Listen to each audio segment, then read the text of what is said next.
All right. Hello and welcome to today's webinar presentation entitled A Crash Course to Google Ads and Pay-Per-Click. My name is Chris Ralph. I have with me Tori Poulter. Tori, do you want to introduce yourself real quick? Yeah. Actually, maybe jump to the next slide. Yep. There we go. All right. All right. So we have, I think the first slide is you, Chris, Okay, excellent. yourself. All right, cool. So again, my name is Chris Ralph. I'm a digital marketing expert. I used to compete against social SEO all the time. We teamed up, about 5 years ago. I'm actually in Boulder, originally from Switzerland, and we, I guess, offer anything you could potentially need in terms of digital marketing. Enough about me. All right. And I'm Tori. I'm an SEM specialist and the SEM team lead here at Social SEO. I was born and raised in Colorado, but even though I was born and raised in the state, I choose to not ski or snowboard, but I decided to scuba dive instead. But I'm pretty much fall into every other Colorado stereotype: yoga, hiking, just being healthy and living that active outdoors lifestyle. And I studied business with a dual emphasis in marketing and international business when I went to college, and I went to UCCS. But enough about us. We'll move into what you signed up for today with our webinar agenda. So our topics today will be covering how SEM and SEO can work better together, how remarketing campaigns can help boost your online presence, video pre-roll campaigns, ad extensions, and ad targeting, and the different ways that you can set up your campaigns for success. Starting off, why should get a quote for a hole-in-one project for a tournament happening on Monday? With SEM, there's a lot of highly targeted ad campaigns. First and foremost, SEM tends to generate higher conversions with a stronger return on investment. We see an 858% higher conversion rate than traditional outbound methods and a 50% higher conversion rate than organic traffic. The average return on investment from Google Ads is about 200%. 65% of all clicks made by users who intend to make a purchase go through paid advertising. And you get an 80% average lift to brand awareness provided by paid search ads. What that means is you get more conversions, more value to your bottom line, and your brand awareness gets a big boost. More people can recognize your business, and therefore they will start to become return customers, start to refer your business, overall bolstering your business through multiple channels. And Tori, quick question. Somebody asked, what is SEM? SEM? SEM is search engine marketing. So SEM is the newer term for pay-per-click advertising, since over the years, pay-per-click has developed so much beyond paying per click. SEM search engine marketing talks about the entire digital marketing strategy and the different ways that you can have paid placements throughout Google and other partner websites. Thank you. And if there are any other questions that pop up as I'm going through this presentation, Chris, will you just let me know and I'll be able to answer them as you go. Yeah, perfect. All right, so starting off, we're going to cover how search engine marketing and search engine optimization work better together and how they can help supercharge your online presence, and discover how the strategies, when built in alignment, can help bolster your business. So starting off, SEM and SEO, for those of you who aren't as familiar with the terms, search engine marketing is paid placements. Search engine optimization is optimizing your website to get ranked organically or for free on Google. When an SEO and SEM campaigns are built in alignment, a website is optimized, and they have an advertising campaign running in conjunction, you dominate the search engine results page or the SERPs. You can get placements for #1 in ads, #1 in maps, and #1 in organic listings. When you have that multiple pages of visibility, brand users are more likely to trust you. Your brand becomes more credible, and you take up more space on the page. Someone is talking.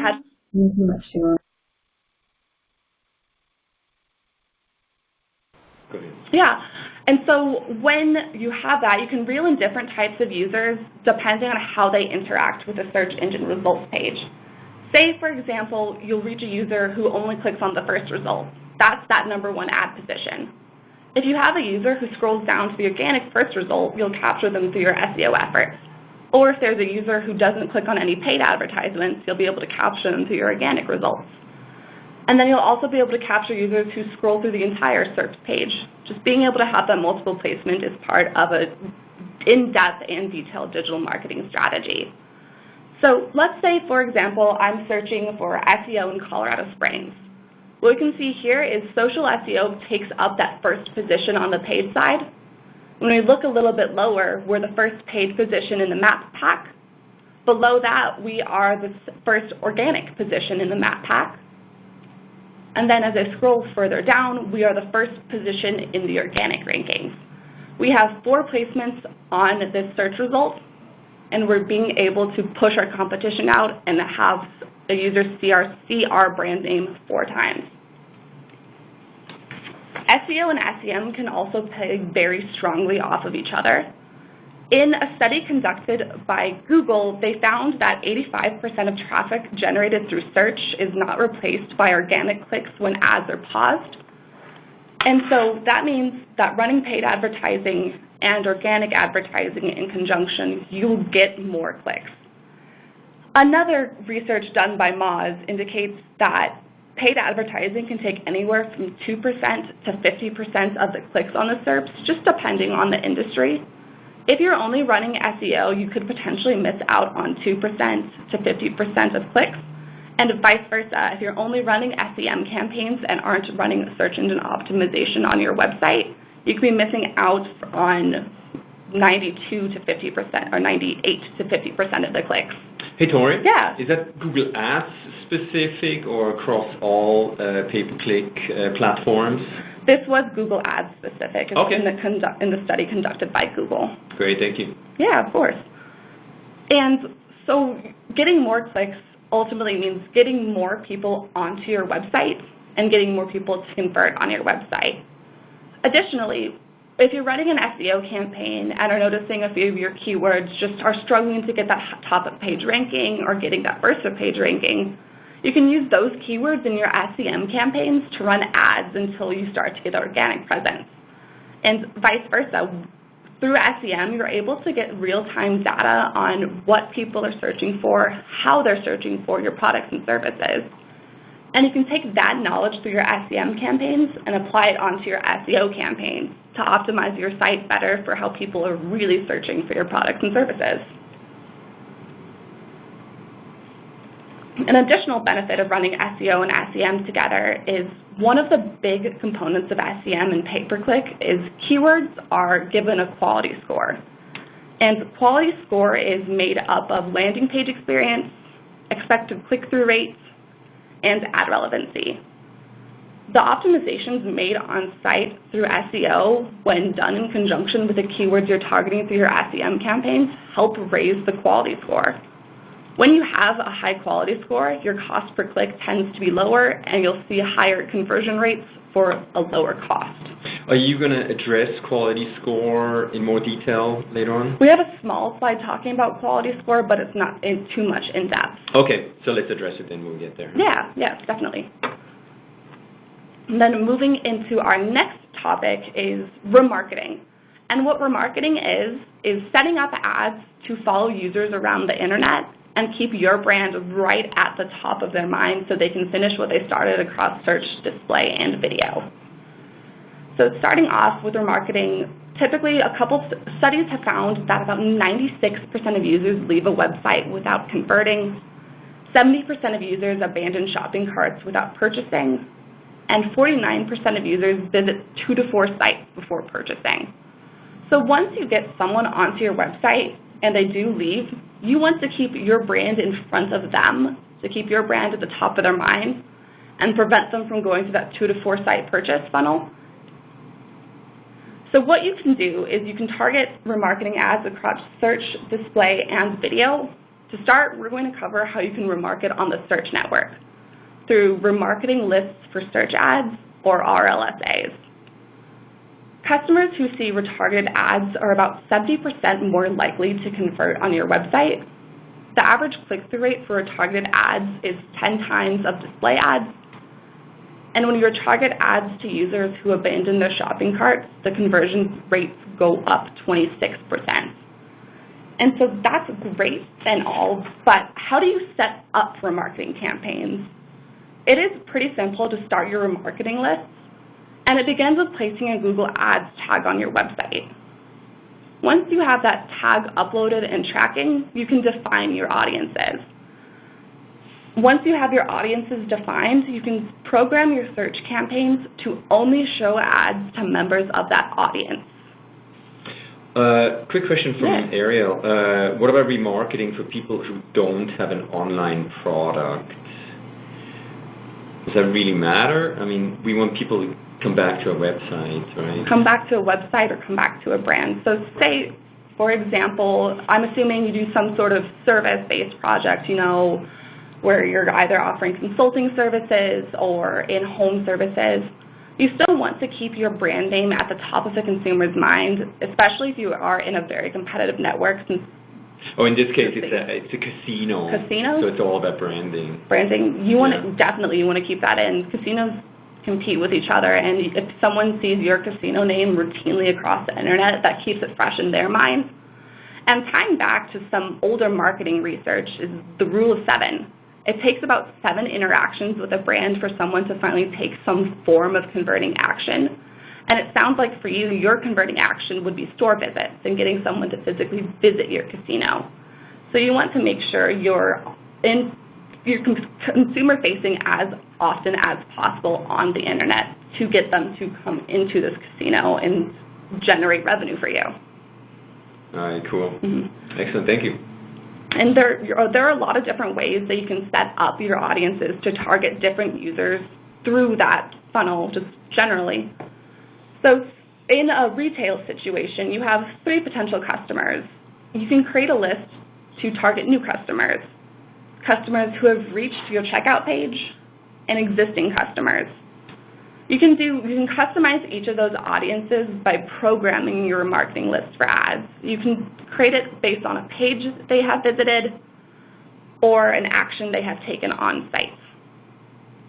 For example, moving forward with that little sample, we can optimize bids based on keywords for visitors in our remarketing lists.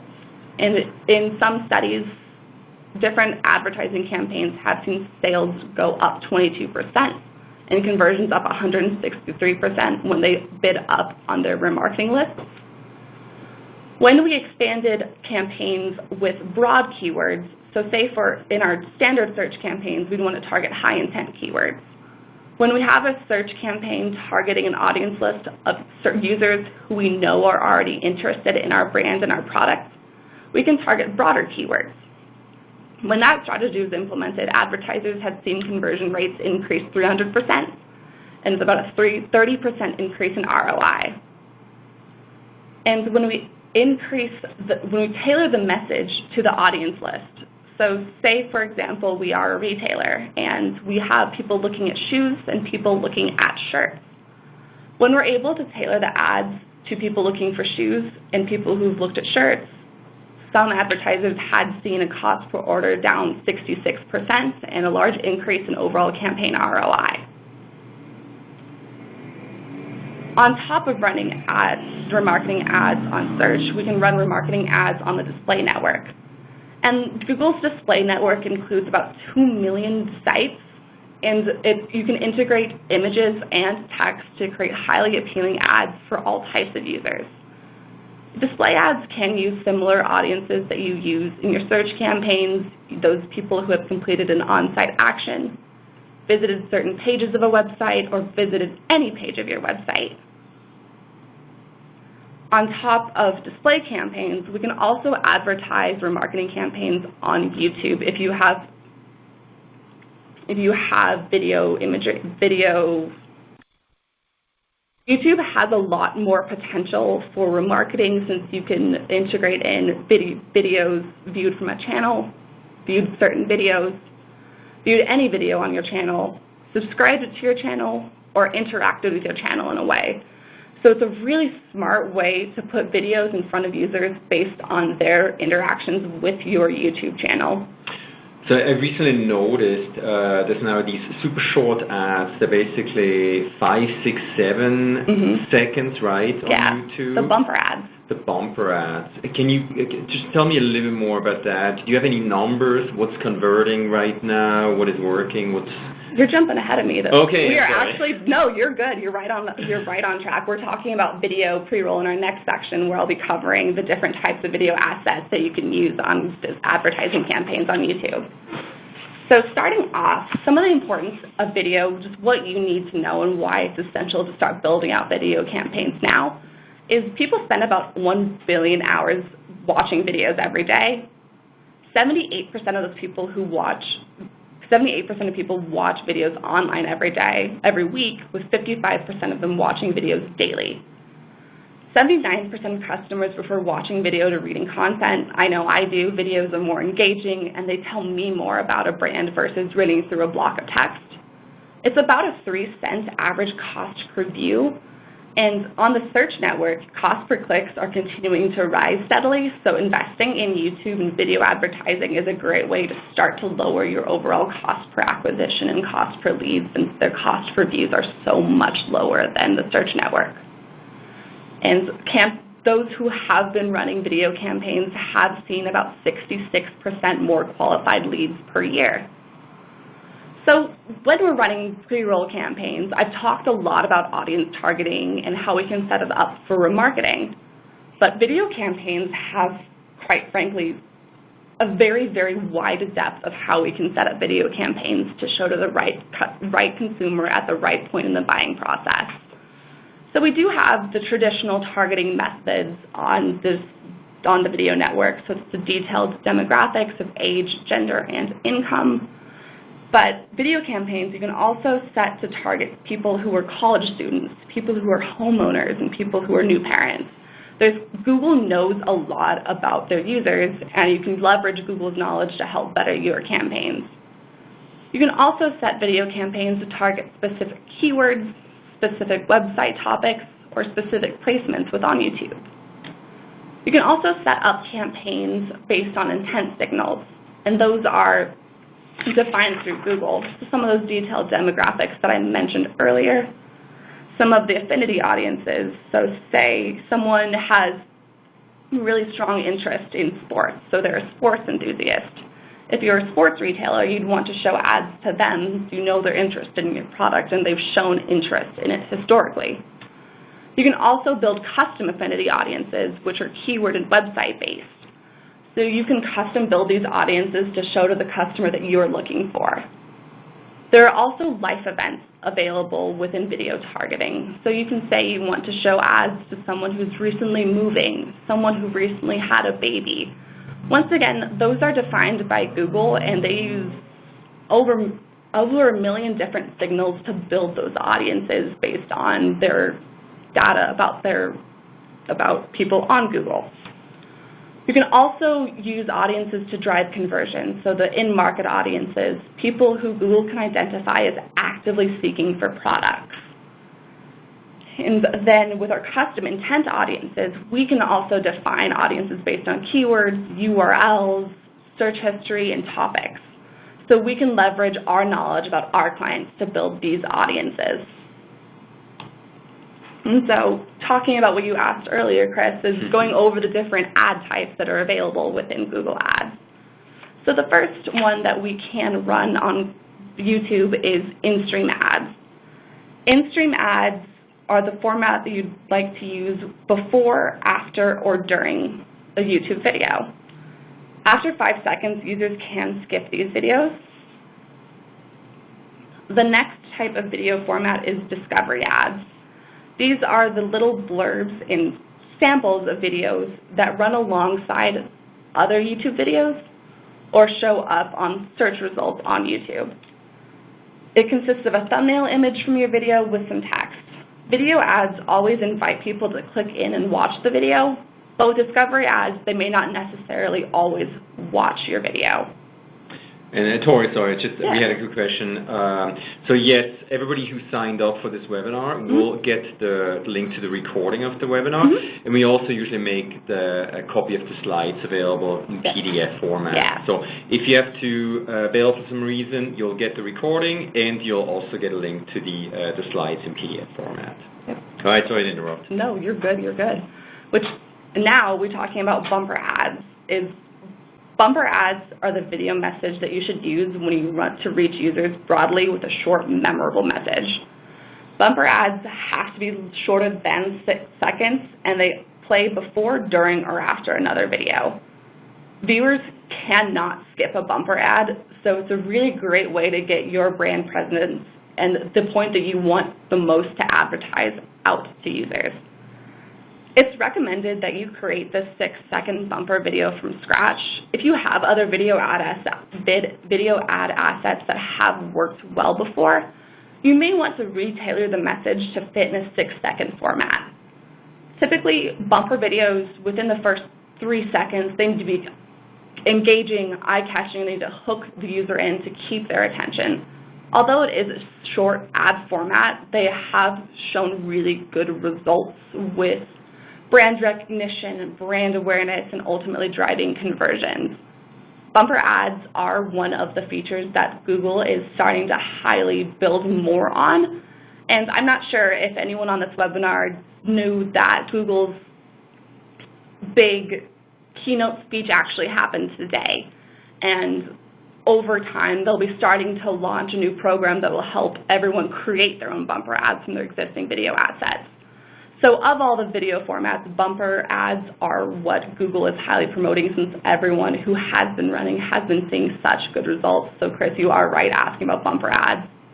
And They're great. Oh, so I have to say, so I watch a lot of YouTube videos, news, etc. when I cook, and they actually get my attention. They're short and sweet, and for me it seems to work well. They get my attention. And they're sometimes even a little ridiculous. But getting someone talking about your brand is what you need to do, since in some cases, the more ridiculous an ad is, the more memorable it is. Yeah, and especially for the price that you're paying, I think that's a really good option, right, to get some attention. And then another format of video advertising are Outstream Ads. And Outstream Ads are not placed on YouTube, but are placed on other websites. So you can expand your reach far beyond YouTube to publishers of editorial content like CNN and Forbes.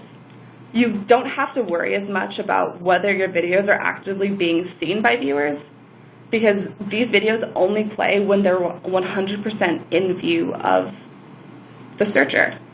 If the user scrolls away, the ad pauses until the user scrolls back. And research has shown that people view Outstream ads for about 25% longer than they view in-stream ads. Similarly to in-stream ads, you will only pay for ads when the video has been shown for a certain amount of time.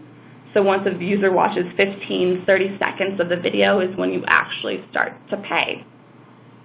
And a study done on brand professionals, about 60% say that Outstream ads are better optimized for mobile than in-stream ads are. And typically they have about 10 to 25% cheaper placements than pre-roll ads. So when you're creating the YouTube videos, you want to keep it short, 30 seconds to 3 minutes maximum for your video content. About 33% of users will stop watching a video after 30 seconds, 45% by 1 minute, and 60% by 2 minutes.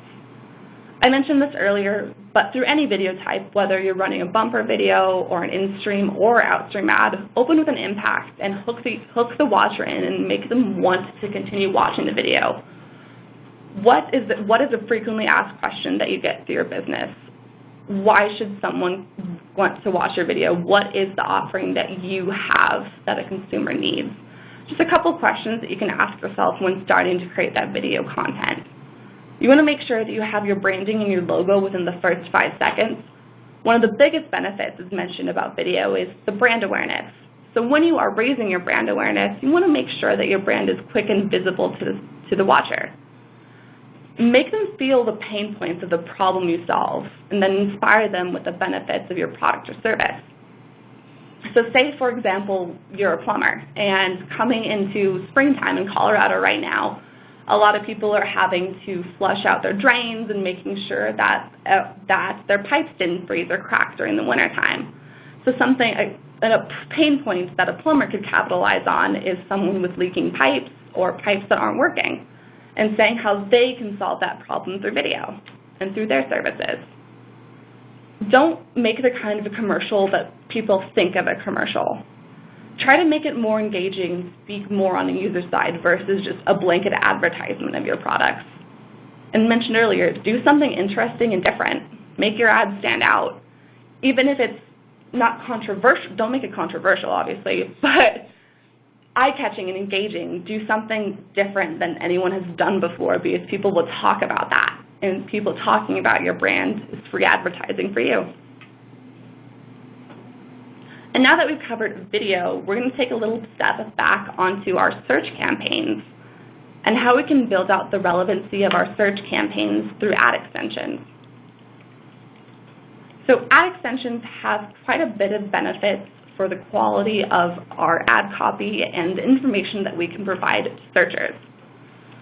Users are more likely to click on your ads when they feel informed about your business. Ad extensions give searchers more information about you, the products and services you offer, and the unique selling points and potentially promotions you're currently running. On average, each extension provides a click-through rate boost of about 10% to 20%. So when someone sees your ad, they will be more likely to click on it, and which will bring more traffic to your website.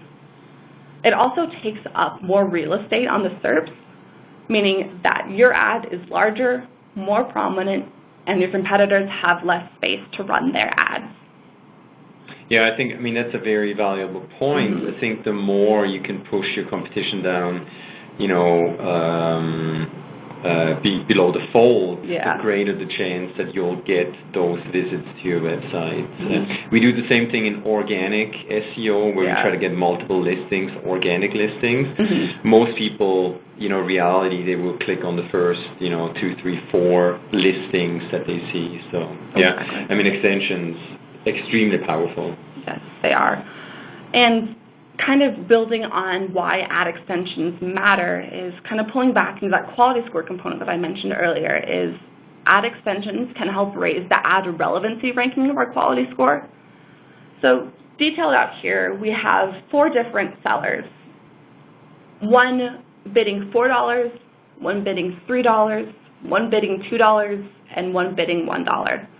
Those bids are saying, this is how much I want to pay per click per ad. When their ad quality is low and they have very little formatting, so that means their ad relevancy is low, their ad rank is 5, meaning that it's not very good in the eyes of Google, their cost per click will be higher, and their position will be lower. Someone who's bidding $3 has a really high quality with very little ad format, so ad extensions. Their ad rank's 15. They're still paying quite a bit. You do rank higher and you'll get placed higher, but you're paying too much. Someone who's bidding $2 with high quality ad copy and high quality ad formats has the highest ad rank for the lowest cost. And then someone who's bidding $1 with medium quality and medium format impact is ranking about an 8. So they're ranking third. They're paying less, but they're not getting that optimal top of page placement. So you want to be reaching right around this yellow user here. Not bidding really high, but making sure to craft high quality ad copy, high quality extensions that tailor to the user to give them the information that they're looking for right when they're making the search. And building your credibility in the eyes of the searcher and in the eyes of Google to raise your ad rank to get that top position for less cost than your competitors. Actually, quick question. What tricks do you have when putting in a bid number per click? And then question, the higher the ad rank number, the better, question mark. In other words, how do I know if I'm bidding too little, too much? Real quick, maybe. Yeah.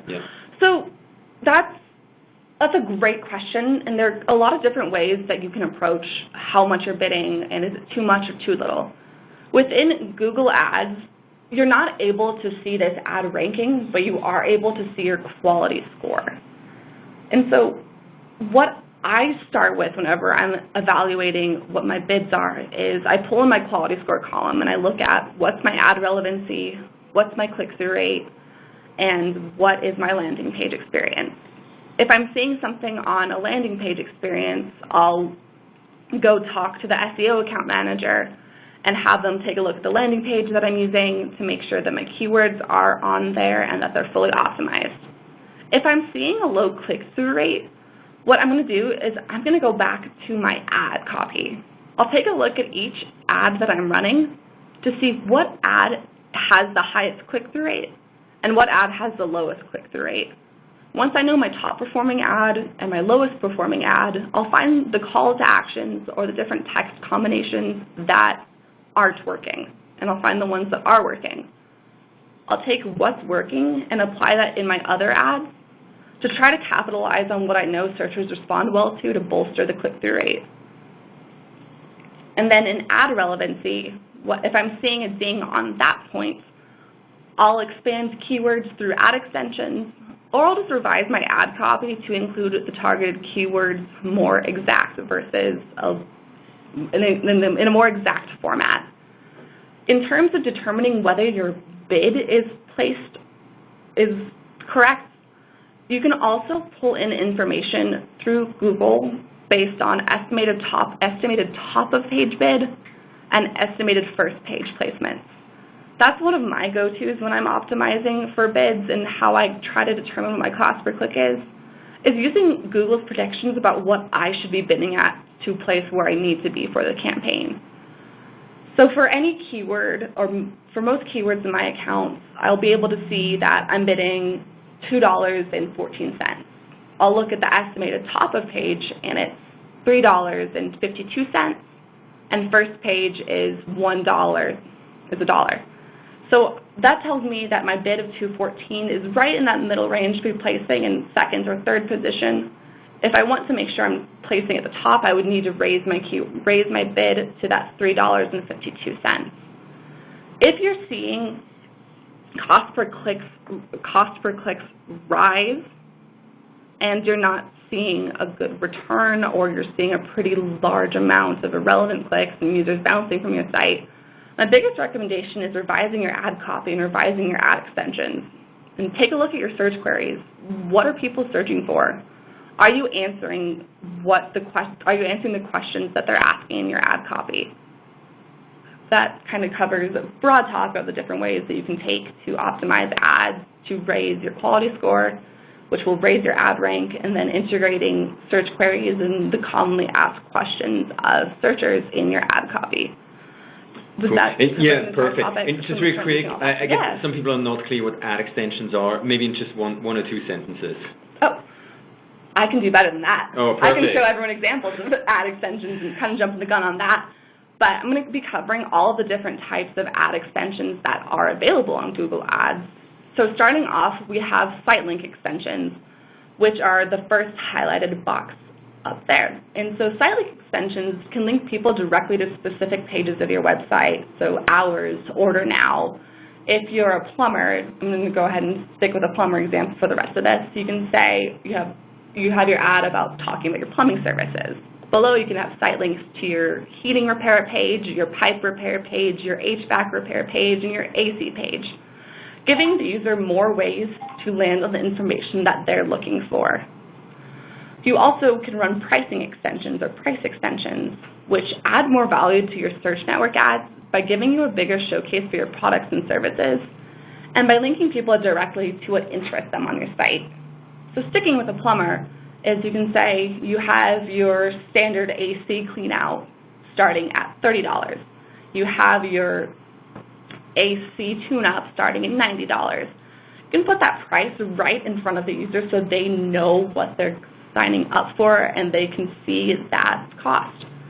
Another great benefit of that is if your prices are lower than your competition, you want to highlight that right there is define yourself as, hey, this is what you'll be paying, and incentivize users for this is a low price that you offer. The next two types of ad extensions are call out and call extensions. Call out extensions are the first highlighted box, and they promote unique offers to shoppers like free shipping or 24-hour customer service, just some of the small aspects of your business that make you stand out from your competition. When customers see these call-out extensions, they get detailed information about your businesses, products, and services that you offer. Call extensions encourage people to call your business by adding a phone number or call button to your ad. A quick little note about call extensions, though, when you do use these, Google applies a forwarding number to them. So when you see your phone number listed on an ad, it will not be your number. It will be a number generated by Google. That sounds a little bit scary, but it actually has quite a bit of benefits. That forwarding number allows us to track and see the area code of someone who called, the duration of a call, and the ad which someone called from.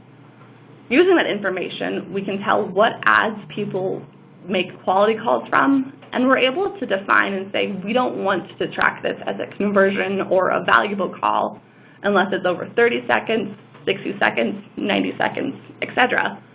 And call extensions, you want to make it quick and easy for someone to call you, especially if you're in a service-based industry or in an industry where someone needs your services instantly. Putting your number easily accessible in ads just shortens the process that it takes for a consumer or a searcher to reach you. The next type of extension are message extensions, which encourage people to send you a text message from your ad. They're available globally at the campaign or ad group levels. When I've implemented messaging campaigns in the past, I found the best results by implementing them at the ad group level. That takes a little bit of time to build it out to have a unique messaging extension per ad group. But the reason I recommend building it out in that process and having it set up that way is each ad group is tailored to slightly different keywords. So therefore, my messaging extension should be tailored to slightly different keywords. So in this case, using a plumber, for example, I would have an ad group running for plumbing services and an ad group running for drain cleaning services. I'd want to have a messaging extension saying, have questions about plumbing on the plumbing campaign ad group, and then having a messaging extension for drain cleaning services on the drain cleaning ad group. Just keeping consistency between your ads and being able to answer a user's question early on is great, and it allows you to have more interaction with a consumer. When you set up a messaging extension, they will need a valid mobile number that you will respond to. So just make sure to keep that in mind before setting up messaging extensions. You do need to have that mobile number and be able to respond to text messages when they come in. Are you seeing that people are using send as a text extension? Very, very little, to be honest. I've seen one or two messaging extensions really kind of take effect and have people texting. Mostly, in my experience in the campaigns that I've run, messaging extensions are more of a take up more space type of play rather than get interactions. But if someone does want a quick response, it's a great way to give them that option. Excellent. Thank you. You're welcome. And then another extension that we can run are location extensions. And location extensions encourage people to visit your business by showing your location, a call button, and a link to your business details page or your Google My Business page, which can include your hours of operation, photos of your business, and directions about how to get to your business. Location extensions can only be ran when you have a Google My Business page linked up directly with Google Ads. Another benefit of enabling location extensions is, if you remember right at the beginning of the presentation, I talked about map listings and how you can get an advertised placement in maps and an organic placement in maps. Enabling this location extension and linking your Google My Business to Google Ads is the way to start getting paid map placements as well. Especially for a business like a casino, kind of that question we asked earlier, is running location extensions are really important since you can get your address right up there on the ad to the user. Is there a quick question? Is there a limit to how many extensions you can use to bulk up the size of your ad? Patrick is asking. Or can you prioritize the extensions as well? There are limits about how many extensions you can apply to the account, the campaign, and ad group level. You can have up to 20 different extensions applied at the campaign level, at the account level, and at the ad group level. And ad extensions aren't shown on every ad at every point in time. They are circled through and placed on ads based on ad space, based on your ad quality score, and based on the competition of the search. So you'll see a different ad every time with ad extensions. But if there is a piece of information that you want to show within ad extensions, I would recommend applying that at an ad group at the campaign level, because I've seen more visibility of extensions applied to the ad group at the campaign level versus applied at the account level. And a couple other extension types are seller rating extensions. Seller ratings show a combination of information in the reviews next to your ads, letting people know what advertisers are highly rated for quality service. Seller rating extensions are populated through a third-party service that also requires additional linking with Google Ads. And overall, seller rating extensions are the extension that I have seen get the least amount of visibility. There's quite a bit of a setup process, so if you're first starting to set up your extensions, I wouldn't recommend focusing on seller ratings. I would focus on the other extension types beginning with. And then the other extension type are structured snippet extensions, which showcase information to potential customers that they'll find most valuable by selecting a predefined header. So it would be what products you offer, what brands you offer, what services you offer. And now that we've gone through extensions and the different types of ad extensions that you can apply onto your campaigns, we're going to dive a little bit deeper into the targeting methods you can use on your ad campaigns to make sure you're getting your ads placed in front of the most high-intent customer and your ideal customer. So starting off, before you target your campaign, you need to figure out what the goal of your advertising campaign is. Are you trying to build brand awareness? Are you trying to drive conversions? Are you trying to influence consideration or grow loyalty for your brand? If you're looking to increase brand awareness, not drive traffic to your site, focusing on impressions may be your desired bidding strategy. And there are a couple different bidding strategies that you can use to set up these campaigns. You can use a target search page location, which is an automatic bid strategy that allows you to set your bids to place in a certain position on the search engine results page. You can also use a target outranking share bidding strategy, which allows you to select a certain domain or website that you want to place your ads higher on. You can also use a viewable cost per million bidding strategy, which just says, I want to pay this amount of money per every 1,000 impressions my ad generates.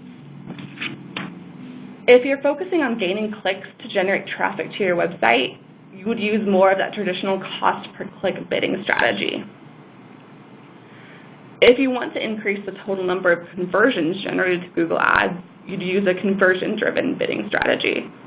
And so those are some of those more enhanced cost per click bidding strategy where you can set your keyword bids, but you also enable Google to raise and lower bids based on how Google's AI and its machine learning determines the quality of the user to convert.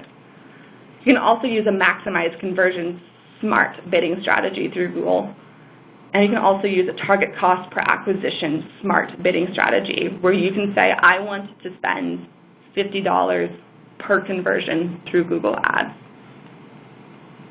If you're optimizing for conversion value, you'd want to use a smart bidding strategy to target a specific return on ad spend, where you can say, I want to achieve this amount of return on ad spend for my advertising campaigns.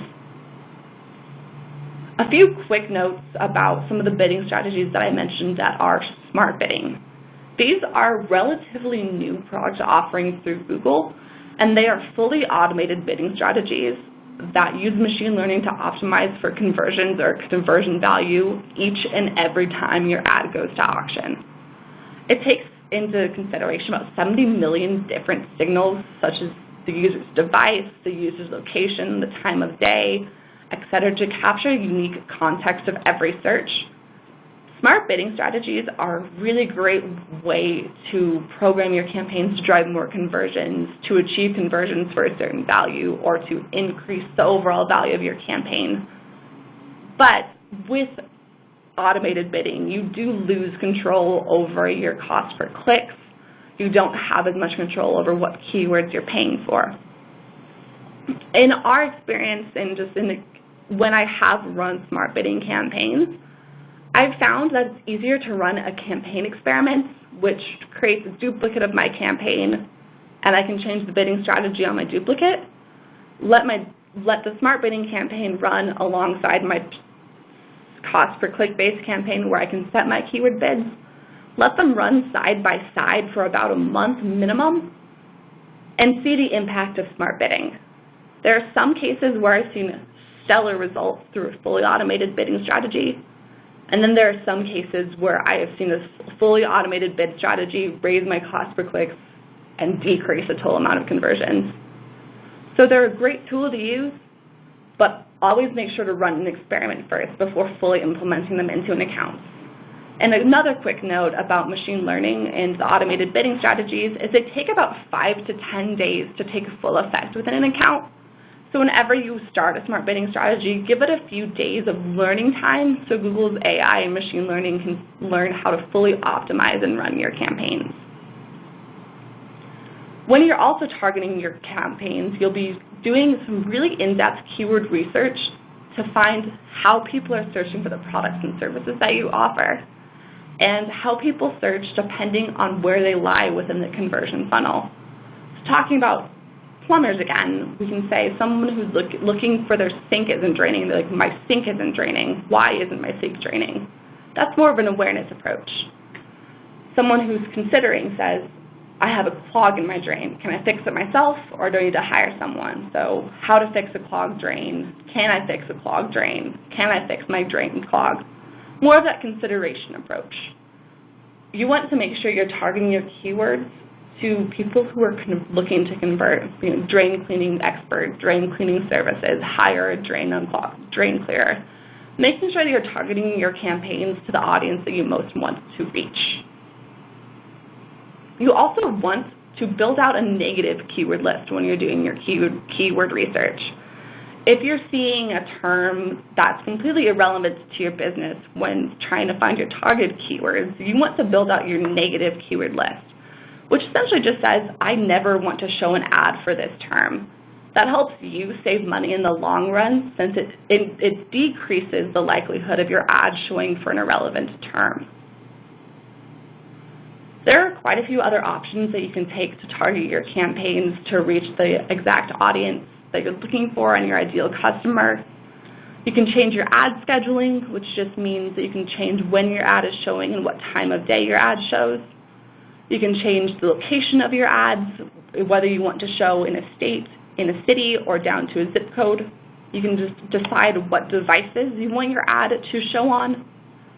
You can select the demographic targeting of your advertising campaign. You can choose between different age ranges, different genders, and household incomes. You can have control over placements and topics on your display campaigns, which you can say, I want to show on these websites, or I do not want to show on these websites. And you can target specific audiences or bid on specific audiences, which says that I'd like to pay a little bit more to show to this audience group, which I know converts higher. And as mentioned earlier, you can always do that custom audience targeting by the audience list that you have built out. So I've gone through most of the content that I have on campaigns and how you can set up your pay-per-click ads for success. And so I'd love to hear some of your questions based on what we talked about. Awesome. Thanks so much, Tori. And I know, this is a lot of information in a very short amount of time.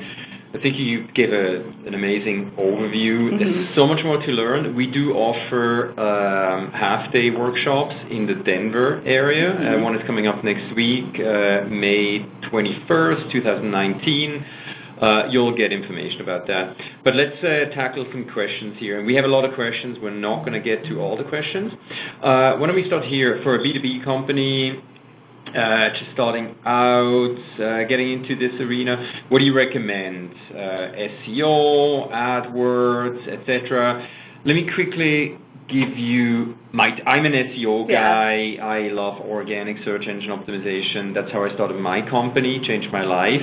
SEO, it takes quite a bit of time to get up there, but once you're in the organic listings, 1, 2, 3, it's a gift that keeps on giving back. It's going to take quite a time to get you knocked down. So I can lean back and relax. I get a lot of leads through organic. I recommend, if you're just starting out, definitely SEO is the longer-term strategy. What do you, when you talk to customers, what's your take on that? Do we know what industry they're in, or what industry kind of B2B? I don't. Okay. Yeah. So B2B it's honestly a campaign strategy that I've seen the best results when we're running SEO and SEM in conjunction. B2B markets tend to be more competitive, more expensive, with lower search volumes, since you're not targeting consumers as a whole, you're targeting business owners and business decision makers. So naturally, there are less business decision makers than there are an average consumer. But I do agree with Chris that the SEO strategy is that long-term, that growth and the development and optimizing your website and slowly raising your website's quality in the eyes of Google. But running SEM campaigns in the short term will help to start bolster your lead generation in the beginning and start to get your brand out there.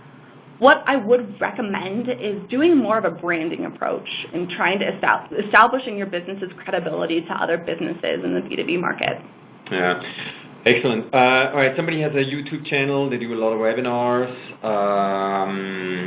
that they put up on YouTube. Is there a way to capitalize on these videos? On these videos? And yeah, definitely. If you already have the video assets created and developed and they fall within the 30-second, 6-second formats required by Google Ads, what you can do is just run your existing YouTube campaigns through YouTube pre-roll advertising. So yes, you can definitely use the assets that you already have. All right. And I know when was it, like a year ago, we created a video department. Mm-hmm. Do we get a lot of existing assets and then convert them into like smaller pieces?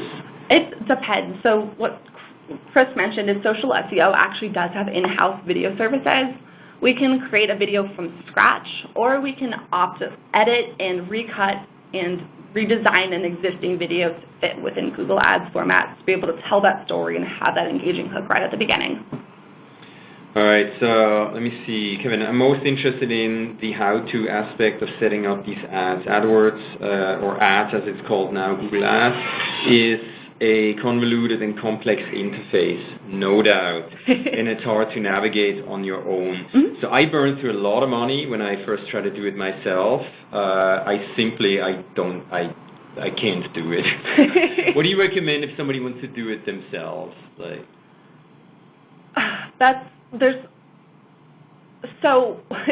It's actually, when I first started interacting with Google Ads, is I was doing it pretty heavily on my own, so reading through the help pages and reading through all of Google support documents, and that took a lot of time out of me and trying to figure out what exactly I should be doing. And I didn't target my campaigns. I didn't do all the targeting methods that I know now. What my best recommendation is for someone who's starting off small or starting off on their own is start small and target high intent keywords and do your research and figure out who is your ideal customer. Define that first. Once you know who your ideal customer is, start to look into how they're searching for your products and services and refine your campaigns to target them. And I mean, in all honesty, if you are having trouble running your Google Ads campaigns, we do have our contact information on this slide if you'd like us to take a deeper look into your Google Ad account and make some recommendations and just kind of do an analysis and see how we can help you. That is something you're more than welcome to do. Reach out to either Chris or myself or Social SEO, and we'd be more than happy to assist in some of that more development of your ads account. How do companies like Social SEO charge for PPC Google Ads services? What's a common model? What does somebody have to expect to pay? Yeah, so within Google Ads, there are two different, at least through Social SEO and most other advertising agencies, there are two different costs that you'll need to take into consideration, is your actual ad spend and then the management fee. At Social SEO, our prices range in management fees from $750 up, with about a minimum $1,000 ad spend up. The total management fee is determined based on your business's needs and what we determine is the best, or what our recommendations are for how we can help your business succeed. Whether that's a play on search, a play on display, a play on video, or something not mentioned in this webinar because it's very, very complicated, but shopping campaigns as well. You can run product listing ads on Google. So there's quite a bit of different advertising methods that you can take, but the final price is determined purely by your needs and where we feel would be the best fit for you to help your business succeed. All right, excellent. Let me see. I saw a question from Julie. How come when I do a Google search for my company, my competitor shows up? What are they doing to make this happen? So they show up in the Google Ads, meaning your competitor is bidding on your company name, right? Yep, that's what it sounds like. Very frowned upon. I actually, when I still was an employee back in the days, had to reach out to, I knew it's very obvious who's bidding on our company name. I reached out and I spoke to the CEO of the company. I don't like it. Yeah. Yeah. It's unfortunate. It's something we see a lot more of today. Within Google Ads, you can target almost any keyword that you want to. Obviously, there are restrictions on illegal substances and, those really controversial topics. But if I wanted to run an advertising campaign and show an ad on my competitor's name, I can set up a campaign to do that. I cannot use my competitor's name in my ad copy, but I can still get that ad placement for someone searching on my competitor. So what I would recommend doing is if you're running an advertising campaign already, build a campaign bidding on your brand name. That seems a little that doesn't seem like something you'd want to do, since why would you want to pay for your brand name? But you want to make sure that whenever someone is searching for your business, you want to get that first page placement and you want to be the first person that they see. Yeah. And so that's another way to boot your competition out from showing on your brand name, is because naturally you will have the highest ad rank, ad relevancy, and keyword relevancy for your own brand name.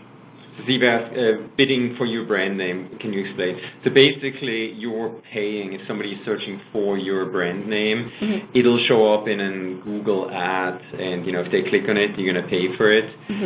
Yeah, that's basically it. Yeah. Starting out as a new, company website, I know it's burning through money, but it may be worth it. And typically, on average, branded keywords have a much lower cost per click than general keywords. Yeah. So while you may have a cost associated with your branding campaign, it's much lower than a standard search campaign. All right, cool. A couple more questions. We're nearly at the top of the hour here. What gets more attention, display ads or search ads? So display ads get more impressions. They have a much wider reach since they can be shown on 2 million sites. Depending on the audience targeting, they can sometimes have a broader, more branded approach or less focused approach. And so sometimes because of that, display campaigns tend to have a slightly lower conversion rate than search ads. Search ads, depending on what keywords you're targeting, get less impressions than display ads, but you're able to place ads in front of users when they're at a critical point in their buying process. So, for example, when they are searching for your products and services and need it right in that moment, you can get ads placed in front of users when you know they're looking for your products and services. All right, let's take one more question. We don't want to go over time here. Extensions, that's a hot topic. Are you able to see the success of each extension for optimization purposes in Google Ads? You are, yes. Within Google's reporting, you're able to see what extension generated what clicks, how many impressions an extension generated, if an extension was shown on an ad that converted. So you are able to, over time, optimize your extensions based on performance. Awesome. Unfortunately, a lot of questions. We'll get the team involved. Hopefully we can answer some questions, email people. Feel free, you can email us. Probably send it to inquiries@social SEO. I'm leaving for London. I'm speaking there about global SEO. If you're in London, feel free to reach out. So maybe we can meet up. That's it. Tori, thanks so much. Thanks, Chris. That was quite amazing. Lots of information. We're here to help if you need us. Tori knows her stuff and her team. Tori, any last tip? Anything else? It's Google Ads. Honestly, Google Ads, I know it was mentioned, it seems like a lot right at the beginning, but a well-implemented and well-strategized Google Ads campaign can be a really big benefit to your business, and especially ran in conjunction with SEO services. This digital marketing is revolutionizing the business world, as everyone already knows, but building your ad campaign is a very great way to start to generate more leads and high-quality traffic. And we'd be more than happy to help answer some of those questions and take a look at your ad account and your business to see how we can help you. Cool. Thanks so much, everybody, for your interest. Over 600 people signed up. We had about 300 on this call, on this webinar. Amazing job, Tori. Join us again next time. Be well, and happy spring and happy summer. Thanks, guys. Thank Bye, you. everybody. Bye-bye.